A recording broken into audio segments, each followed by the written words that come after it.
Hello, everybody, and welcome to the post apocalyptic version of the Cloud Architects podcast. And we have a new co host today. And it's you. Welcome back. Hey! And again, we have the amazing, the wonderful, the stupendous Mr. Nicholas Blank. Chill that one.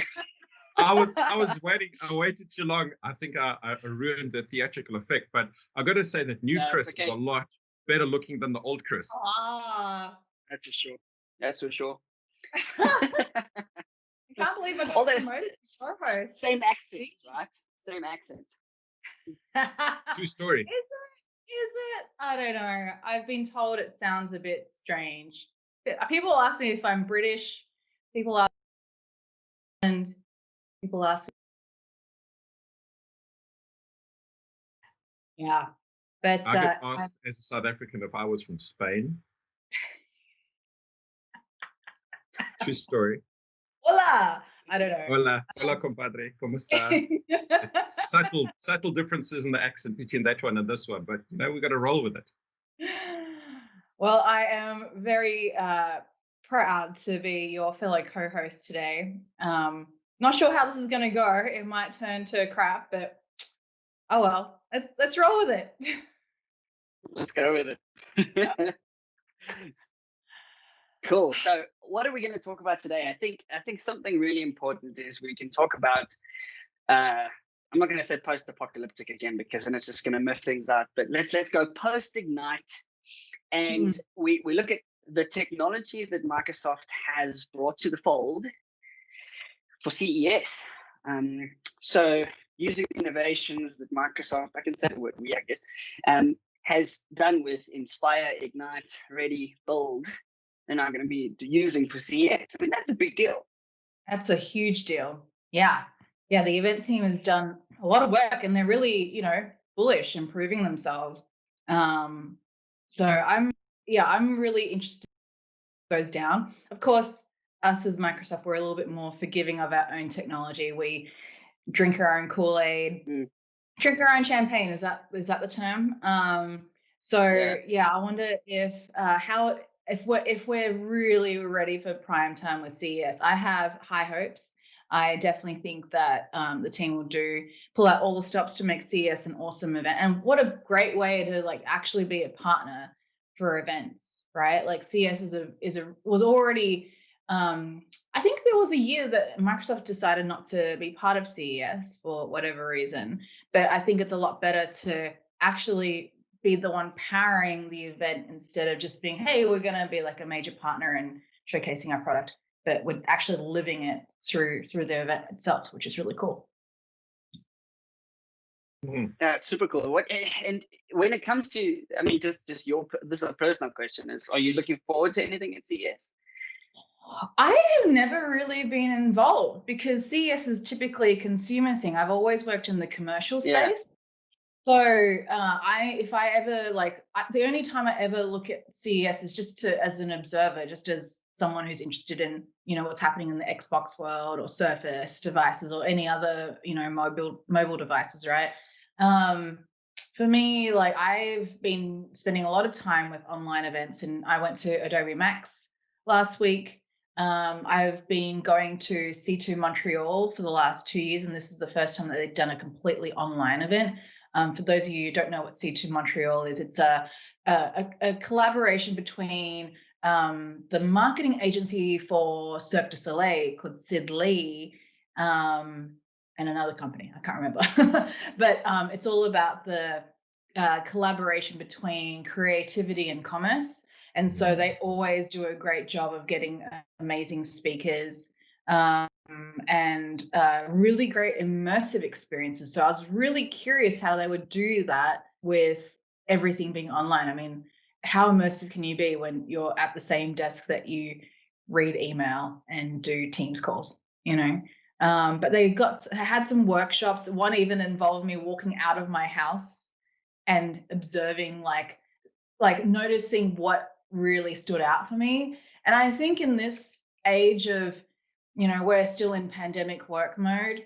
Warren, I know that when we were talking earlier, you were saying that you were starting to feel a bit fatigued from working from home for a while. So, like, you do need to get outside and get exposed to a completely different environment in order for you to, not only like stay sane and preserve your mental health, but just, just for a little bit of relief, right?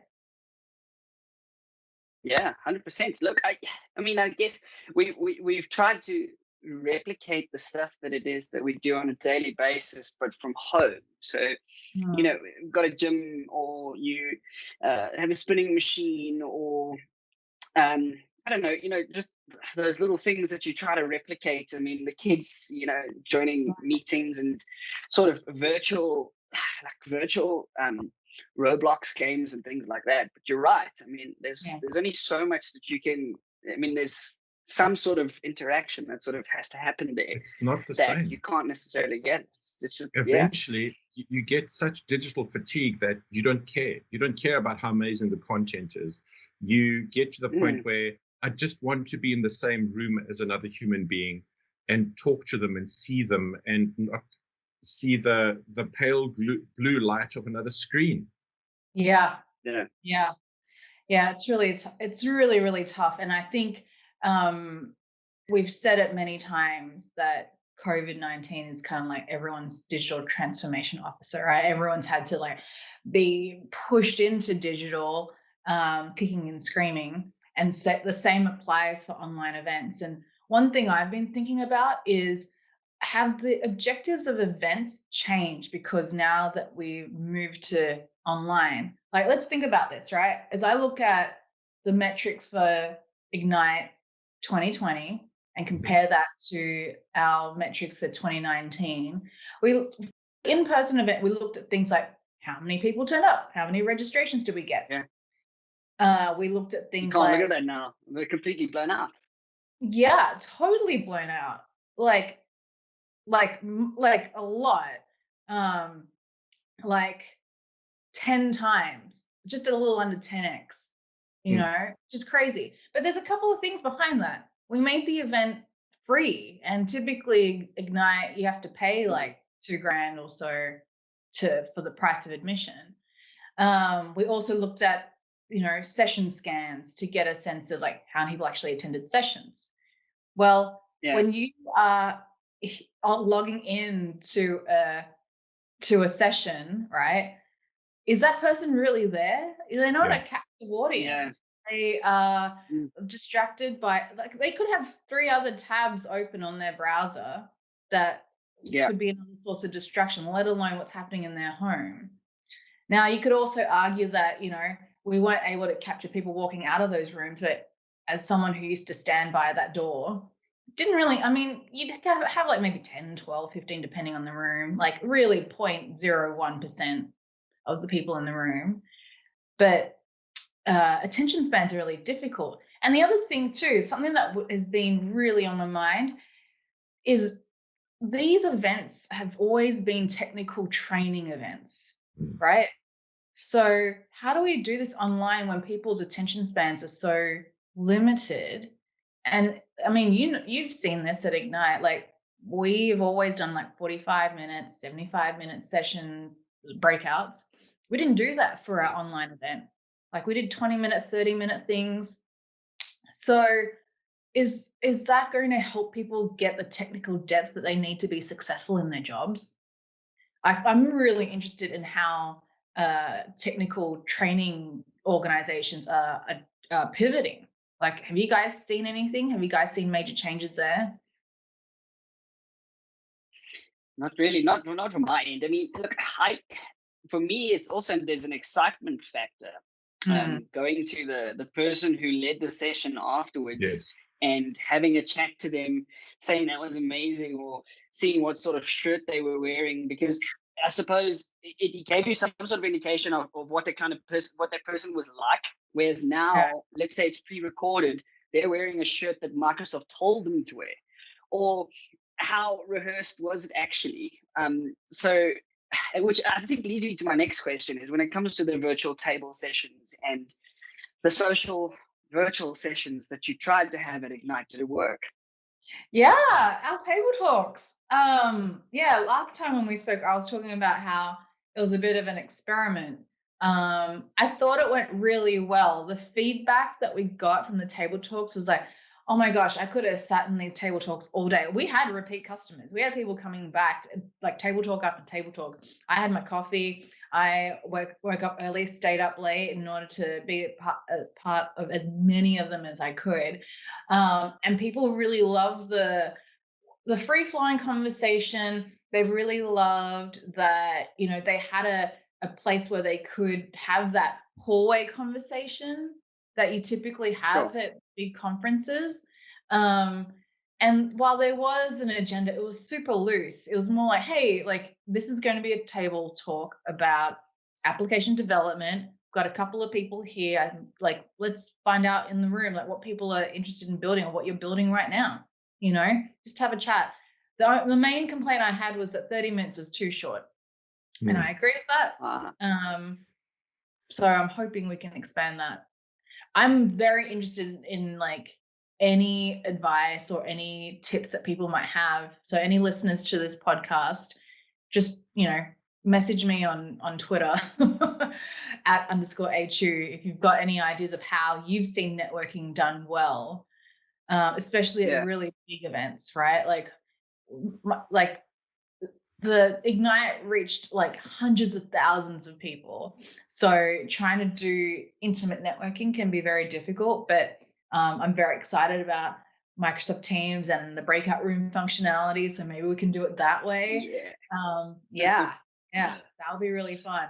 I've been to a Cool. couple of online events too, and they have used the breakout room functionality. I think the difference, the challenge with that from that event is that not everyone went into the breakout rooms, like me included, guilty, because I was planning on just passively listening. And so if you were had allocated people to go into breakout rooms, some would be more full than others. So I don't know. It's just one of those things that we need to take into consideration. You realize you are celebrating something that was successful there, and it was because it had interaction, and we weren't just being statically presented at. And that's the thing that we miss. We love interacting, and we had a conference, and we weren't just watching slide after slide after slide tick by. Yeah. It was I think it was the best solution for, yes, what you said there, like driving interaction and connections. I have no idea whether people like started connecting with other people in that tech table talk one-on-one afterwards. I don't have a way of measuring that, nor do I want to like be so, big brother about it, right? Like you kind of have to leave things to be organic. So yeah, but we shall see. I also did one in Japanese. Actually, I didn't personally, but I was like, you know what? Like the community is also very local, right? And with the Japanese community, they need to connect with people who speak their language. English is not their mother tongue, right? Or something that they feel super comfortable speaking in. And so so they won't feel 100% comfortable interacting in a format like that where the predominant language is English. And so I sat in on the Japanese one. I don't understand a lick of Japanese, but I just observed, and people were like, turn their cameras on. They turned their cameras on. They unmuted themselves. It was awesome. Like I think like if you look at all the sessions we did breakouts, and we did them in Teams live events. You had the interaction in the chat, but you didn't see anyone's faces. Like one thing I did, and I kept doing it, was I turned on together mode for myself, took a screenshot of that, pasted it in the chat window.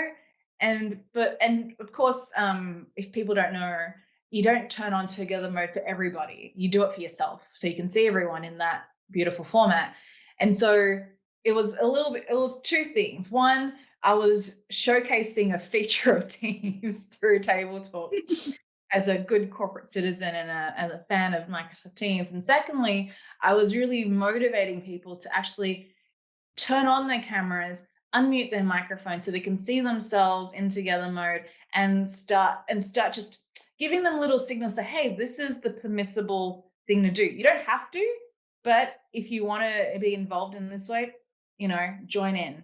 So I think you have to like softly let people feel comfortable with an interactive mode. Like I learned a lot from doing unconferences in the in-person event in 2019. Certainly some people gave us feedback that there were some dominant voices and dominant personalities, which is fine. But you have to make sure that as a facilitator, you acknowledge that and play a role in pivoting and making sure that everybody has a chance to speak if they want the opportunity, So I think we did a really good job of using technology to our advantage to facilitate.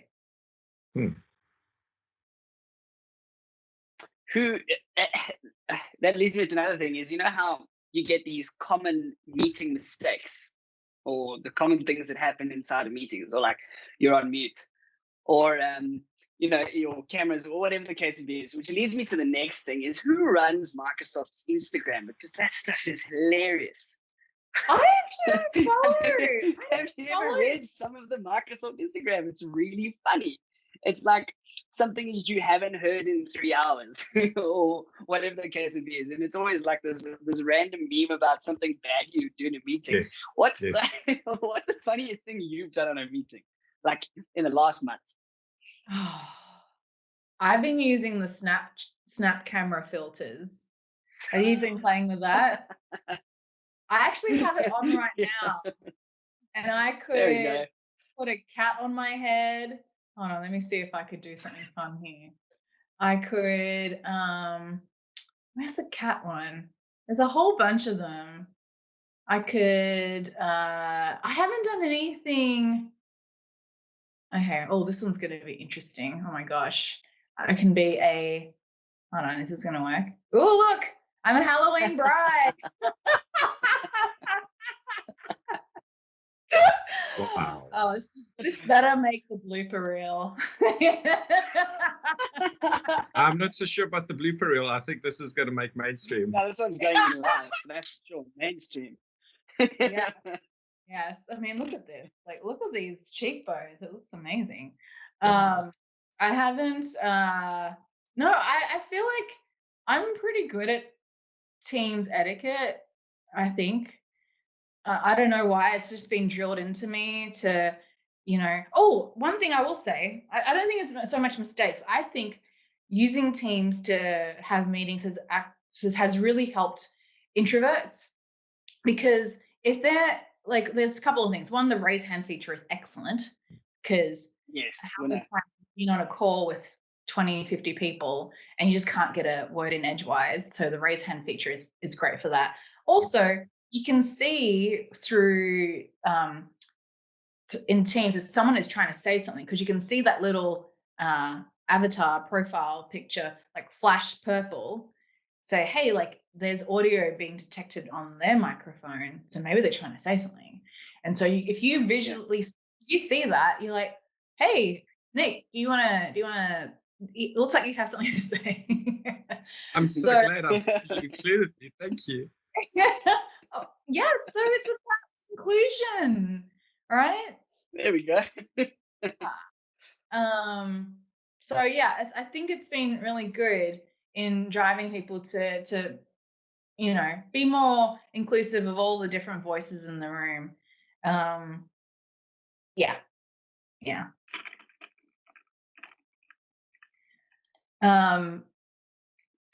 Nick, sorry, do you want to say something?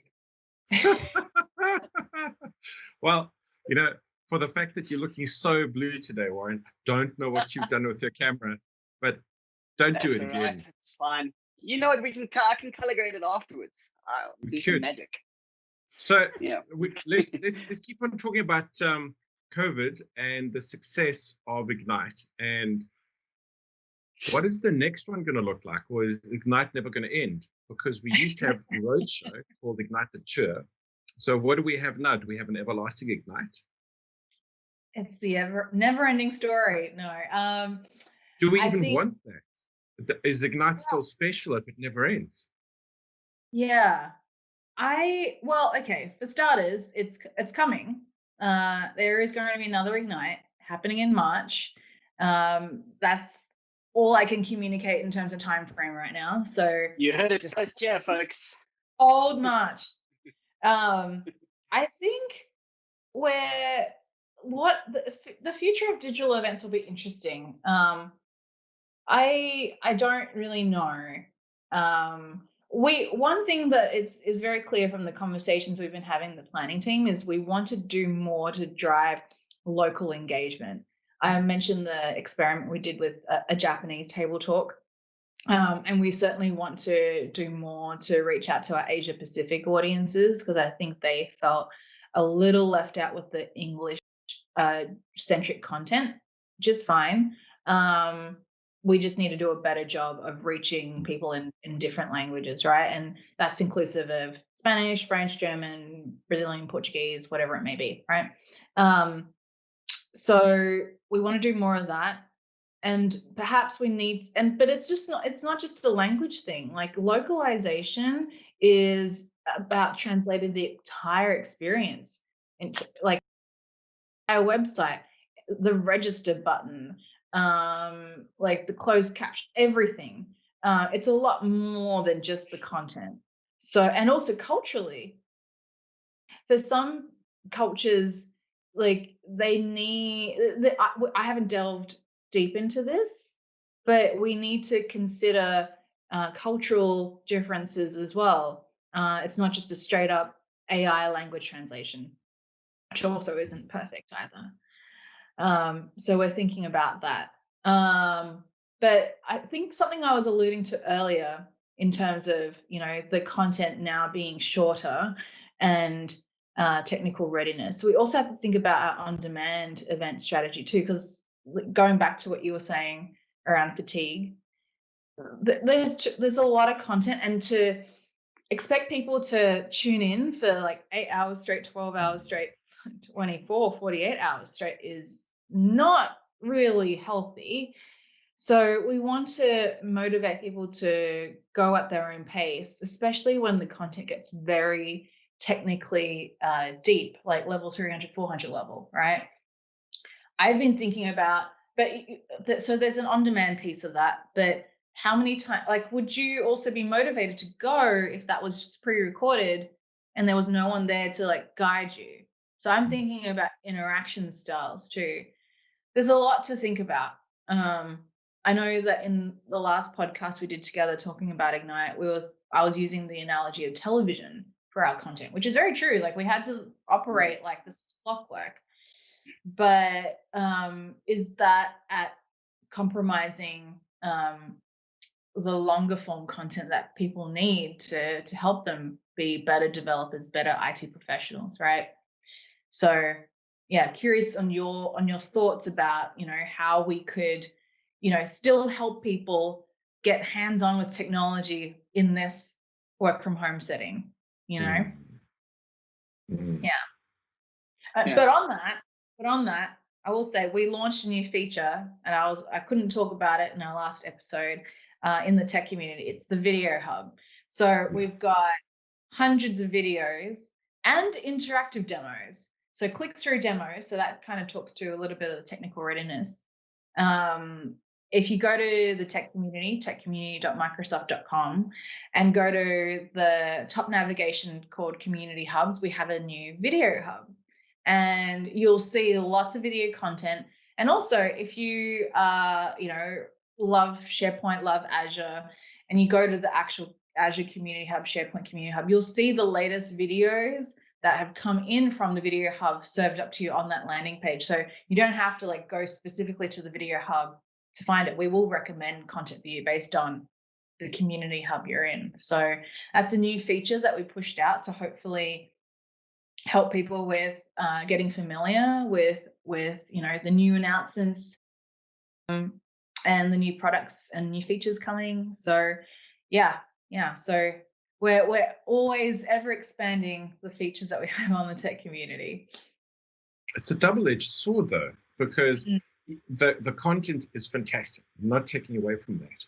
I think we've gone from because in physical events, we had the constraints of what we could do physically in terms of walking from one session to another. And I could only physically talk to so many presenters and look at the t-shirts per day. And I feel like from a content point of view, we've gone from Ignite, which was the fire hose, to a digital only format, which is now several sets of tidal waves. And I don't think we know navigate that. We don't have the guidance that says, in your role, in your job, in your persona, this is how much or how little you need to do what you need to do. Yeah. Like, are you saying you don't know what the minimum, table stakes are to be a certain level, a certain expertise? I'm saying there's so much content that I could, if I just look at the folks that I follow from the Azure group, the Azure AD group, and the Office 365 group, and I could do nothing but consume content 8 hours a day, excluding the stuff that is being added to community. And then there's the video content, which if I play at normal speed and I don't fast forward, plus some of the most amazing podcasts that are out at the moment. Like I don't have enough hours in my day to consume content and work. Yes, that's very true. Hasn't it always been like that though? Like, because now you're just We've got a forced to multiplier consume it of that more way. content. Yeah, but you're forced to consume it that way now, because if we had to have sort of so if we have to think back a little bit, Ignite would be your week of awareness from work. But now what happens is you've got that sort of context switching that has to happen sort of in between. So I completely understand what you're saying, but also at the same token, we were forced to take those days and dedicate them to something, whereas now you don't. And maybe that's our issue.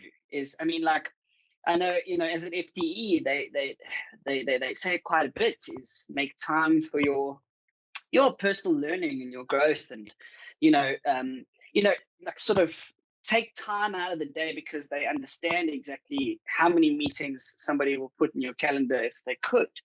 So maybe that's something that we I suppose need to say, okay, well, can we just break out like a 2 hour? I mean, is it possible? You break out 2 hours in your day and say, okay, well, this is exactly what I'm going to look at. So the fire hose becomes just a little bit smaller. I don't know. Is that something that we have to adapt to, I suppose? But it's like you say, you were limited to it physically. You walked into the room and that was where you were for that hour. So maybe that's what you sort of need to do, I guess. Yeah. I'd like some guidance on this so that we could share with Me the too. community.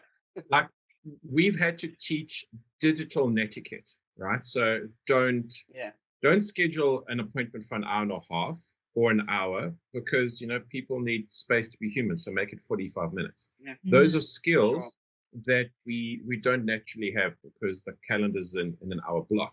It'd be good if we could give some guidance in terms of how do you do life in a digital age where there's so much content, but at the same time, I still need to do my day job, but the content is really relevant to my job. But I can't spend 12 hours a day consuming content, and I can't spend 12 hours a day doing my job, because neither one is actually healthy. And then I work from home. Life is a mess. COVID 2020. I give up. Yeah. So taking the fire hose analogy, you got to lay your pipes, right? Think about look at that. You got to figure out, okay, like where am I going to divide my time? Your time is like a pie chart, and you figure out how much time you want to spend with your family, how much time you want to spend with work, and then and how much time you want to spend on learning, and figure out, what that looks like in your day. Like exercise as well, add that to your list. Like I feel one thing I'm trying to do, and I fall off the wagon every so often, is prioritize workouts in the morning. So this morning I did my workout. I use an app, and it makes me do a bunch of things. Today was arms and abs day. arms and abs. On Monday it was legs. But I did it and I feel so much better for it. I worked out, I took my shower, I got ready, I turned on my camera, I did this podcast. And you have to, when I say lay your pipes, it also is another way of saying define your boundaries. So if you are wanting to work 9 to 5, it is strictly 9 to 5. You do not take a meeting at 8. You do not take a meeting at 6. That is when you work. And I think Donna does this really well. Donna Saka. A lot of people, I encourage everyone to be very clear on your boundaries and do not make exceptions unless it really is an exceptional situation. But then you've got things in lieu. So if you are going to take that 8 a.m. meeting, then you finish up at 4, right? You are in control of your time and your calendar. So stick to it. That's good. I think like that's that. fair. It's great advice. It is, yeah. And also go back to your New Year's resolutions. I know it was very weird back pre-COVID, but I had a mission to read more books this year, and I know it's very vague, and I'm definitely reading more books than I did the previous year. But I have I'm actually finishing them. Can you believe it? I never used to finish books. But if you have goals for yourself, set aside time to achieve them. Whether it is to be healthier or to ferociously read more, allocate time to do it. Because if you don't prioritize time and actually plan to do it, you will never get it done. Something else will always steal your time. It's usually work. Yeah. It's usually work. Still more of your time than you get paid. Email, yeah. Email is terrible. Email is a thing for me. Yeah, email is one thing I'm always behind on. You know what I'm not gonna lie. I turned off my email notifications, and I've done that for the last 5 years, and I've never looked back. It doesn't make a difference. Okay. You don't need you're also setting bad examples if you are responding immediately, right? No, for sure. That's a very good point. Yeah. Especially if you're responding at 4 a.m. in the morning, 1 a.m. in the morning, some ridiculous hour, you're also causing anxiety for the other person on the other end who thinks, oh shit, I should be doing this, I should be responding, I should be working. No. I think we all have a responsibility to drive better work-life balance for everybody. And sadly, if you're causing work for someone, you are causing someone else's anxiety too. So. Wow. I think this has been the deepest show that we've done for a while. Hey, we got to go there. And it's true. And we can take away a whole bunch of things here. It's do not email Anna, tweet her. And I will respond to you when I want to, when I wake up in the morning. I don't set notifications on my Twitter either, because it was a point where I was I'm getting inundated. I do not want to be like a squirrel and just sure pay attention to the latest thing that someone tweeted at me. I don't need that. They can wait. Which I guess is another question that we could probably pose since we're on this subject. Is the subject of social media. Oh yeah. And has the social media effect changed? Because obviously in some ways it's the only way that you can communicate with those peers or those people that you would see. But have people become more liberal now? Is it every single morning somebody wakes up and they post a photo of something that they would have never have done before COVID? So they would get to the office and then they tell somebody about it. But now that they're not going to the office, they're telling the whole world about it. And then so have you noticed there's been a slight shift in who's posting what and why they're posting it? I post less, I think, to be perfectly honest with you.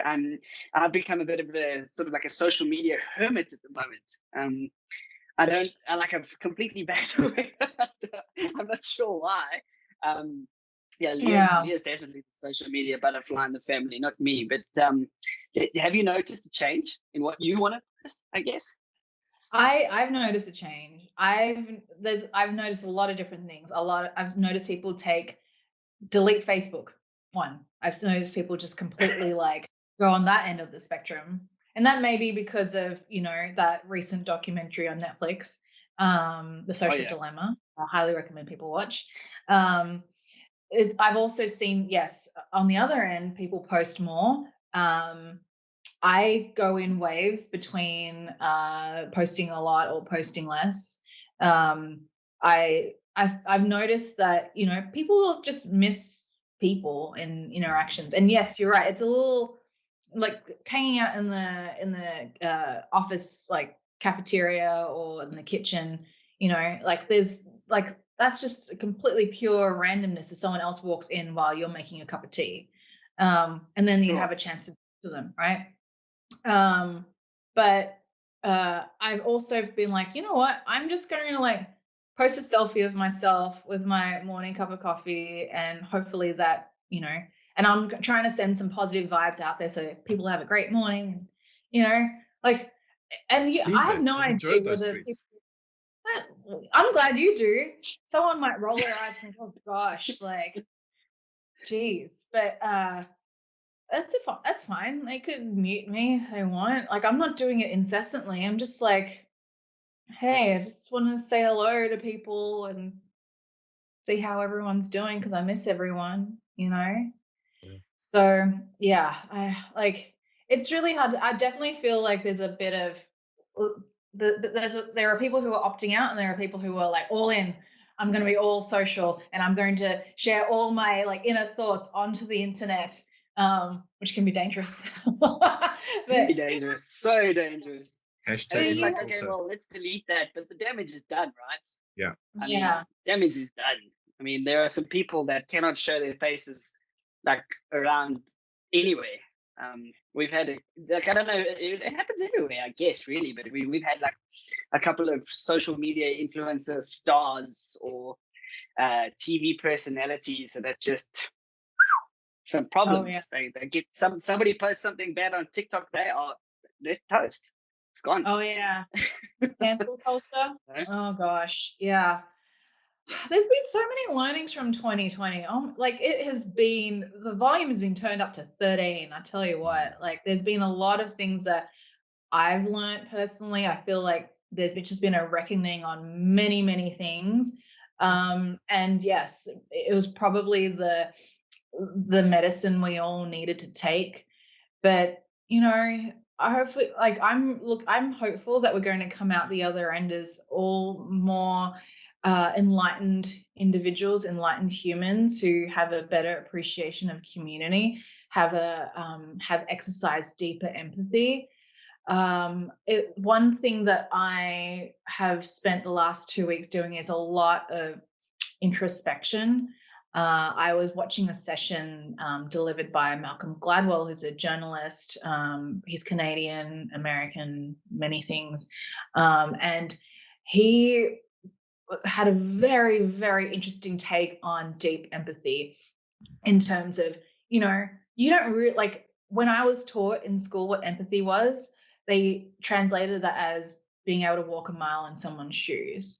But the problem with that is that I'm imagining what it's like to walk in Warren's shoes or Nicholas's shoes. If I haven't actually sat down to speak to you individually and understand your points of view, your perspectives, your experiences, your influences, I do not really understand you deeply, right? And I think especially given the current climate and what's going to happen next week with the US election, it is even more important to exercise that and put your biases aside, right? And so next time you see that what you perceive as a crazy Facebook post or social media post, have a think about that person, and you may not have a full understanding as to why they did that. They may be having a 100%. mental breakdown. We're all under massive amounts of stress and we're not very good at expressing it, or maybe too good at expressing it. Yeah. I think if we have all exercised that well and been a bit more perceptive, I think we're all going to come out of this the other end better human beings. So you're right, Nicholas. This has been the most deep episode you'll ever have on the Cloud Architects podcast. Yeah. But I think it's necessary, because our show is not just about technology; it's about the people in it, and we desperately need each other. And I've been looking at my Facebook feed, and especially my American friends, and I've seen things that as a non-American, I've looked at, and I see such depth of emotion on so many topics, and especially the politically charged ones, and direct challenges to unfriend me if you don't like this, and I just think there's so much space available that we need to give in terms of this empathy topic. We need to figure out how do I support a person, or how do I just let them be when things are difficult, and now they're expressing things on a political topic, and they've got life to deal with, and family, and work, and it's not an easy world out there at the moment in COVID land. It's not. Yeah. It's brought a lot of things to the fore. I mean, like, we're learning. I feel like I've learned a lot about people's challenges. Like, some people, I've learned about people's health issues, physical health issues. Yeah. People have come out and talked about, that they have bipolar or ADHD. And I'm also learning that, for some people, they really don't want to be fully transparent about their sexuality, or, you know, um, the gender that they most associate themselves with. That is totally their call. It's really opened my eyes this year. And maybe I knew about this stuff, but I just didn't delve deeper into it. But this year, I'm definitely much more in tune with people are not like me, and nor should they be. And I should seek to be super curious about it, but only with their permission too, right?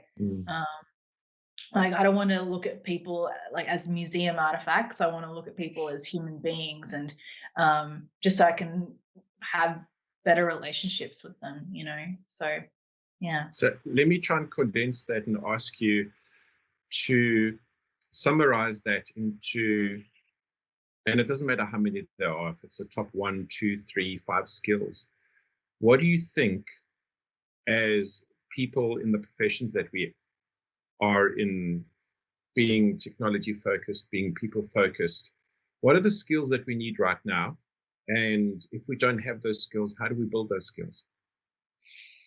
I think a skill that everyone needs to work on is self-awareness. I think that underpins a lot of things. Self-awareness, because it is you are in control of yourself, right? But are you aware of how what you're doing affects other people? Like, even the whole, responding to email at midnight is a you need to be aware of how that action is impacting the person on the other end of that email, right? Same goes for your posts on social media. It might be just you venting, but how is it making other people feel? It's also like, how do you spend your time? If your family or your colleagues see you burning the midnight oil, is that a good example you're setting for your kids or for your colleagues? And that kind of goes back to empathy a little bit too, because people need to, like, it's a self-awareness in terms of how your actions and your words impacting others, but also deeply understanding the other end, like, who is this person and how are my actions impacting them? So, yeah. That's stunning. Speaking of empathy, we want to respect your time, and that we're getting to the top of the hour. Look at that, hey? Jeez, Yeah. that went really quickly. Hey? It really did. Yes. Yeah. I really missed you guys. Oh, I could talk to you for ages. oh, we miss you too. Ah, It's just hard right now. So I hope you're all staying well and staying healthy, and you know, drawing your boundaries. If you go to take one piece yes. of homework away from this is to, you know, line your boundaries so that you can better respect your time and in turn respect the Just time of reject the meetings, man. turn Just off your reject the notifications. meetings. Yeah. And no meetings are allowed to recur more than 3 times. Yeah. Well, that's tough when we're in planning mode for events, but Yeah. No, I it's think true. I should take that principle, put a little asterisk on it, like some exceptions apply. Yeah. Yeah. No, you're right. You're right. We've loved this Well, we format, live and we and learn. we'd love to have you on again as a co-host. And Oh, since dude, you part of the furniture now, so we're going to have you on as host and get you Oh, to yeah. grill someone with us and be part of the show. of course. Yes. I always love talking to you guys, and I hope everyone who listens to your podcast got something out of today. So thank you. I think they definitely did. Thanks.